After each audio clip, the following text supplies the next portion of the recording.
Kami Tambang pasir ilegal di Teluk Gelam Oki Sumsel ditutup. Kapolres Ogan Komering Ilir, AKBP Diliyanto menyampaikan giat penutupan tambang pasir ilegal di sepanjang Jalan Desa Serapek, Kecamatan Teluk Gelam, Selasa, tanggal 26 Oktober tahun 2021, sore. Tambang pasir ilegal ini disinyalir dapat merugikan ekosistem ke depannya dan menimbulkan dampak berbahaya seperti erosi pengikisan sungai hingga longsor. tambang pasir ilegal ini sangat merugikan, baik merugikan ekosistem kedepannya, juga akan menimbulkan dampak-dampak yang sangat berbahaya.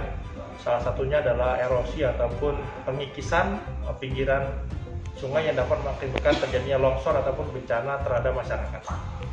Sejauh ini berapa banyak, Pak? Sejauh ini kita telah melakukan pemeriksaan, ada beberapa kali kita lakukan pemeriksaan, dan saat ini Satreskrim Polres Oki masih melakukan penyelidikan, pengembangan lebih lanjut untuk kita lakukan penegakan hukum terhadap penambangan ilegal pasir yang ada di wilayah Oki. Pak, sanksi mereka Pak untuk saat ini Pak, yang sudah kita tutup Pak?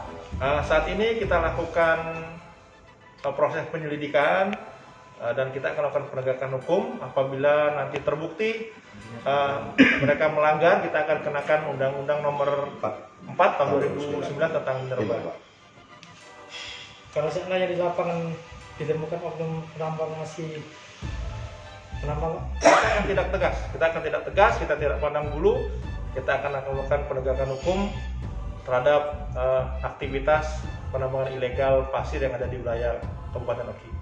Pak, ada berapa titik Pak yang sudah kita mendapat informasi tambang ilegal di Oki Pak? Kita sudah melakukan pemeriksaan, kurang lebih ada 4 titik, dan personil Satreskrim juga dalam hal ini masih melakukan penyelidikan lokasi-lokasi lain yang masih melakukan aktivitas, dan kita akan melakukan tindakan tegas penegakan hukum terkait dengan tambang ilegal tersebut. Jangan lupa subscribe, share, komen, dan like ya.